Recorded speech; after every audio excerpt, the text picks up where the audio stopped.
Welcome back. This is Bhavani Kola. If you're a college student, then you've got access to something pretty amazing.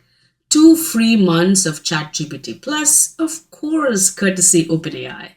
That means faster answers, priority access, and all the bells and whistles to help you power through those projects, assignments, papers, you name it, you have it. But before you dive in, we need to talk. Well, not about cheating, but about privacy. Let's break this down. Everything you type into ChatGPT, it's logged. That includes your student ID, your names, your assignments, even your private research. So the rule of thumb, if you won't post it in your dorm bulletin board, then you're not going to paste it in ChatGPT. Oh yes, those PDFs, those slides, those spreadsheets, all of that is data as well. You upload it, it could be used for training the model later. Of course, not in real time, not instantly, but over time. All the data feeds the brain behind the bot.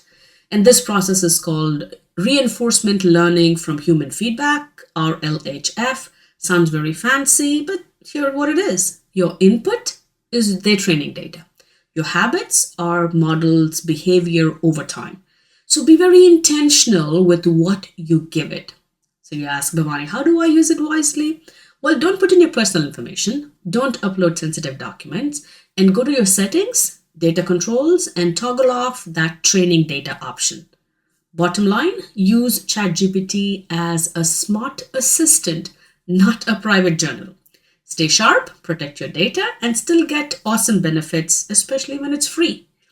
If you got questions on how to explore AI, use it responsibly, feel free to connect with me here on LinkedIn and let's build smarter, safer AI literacy together. Happy learning.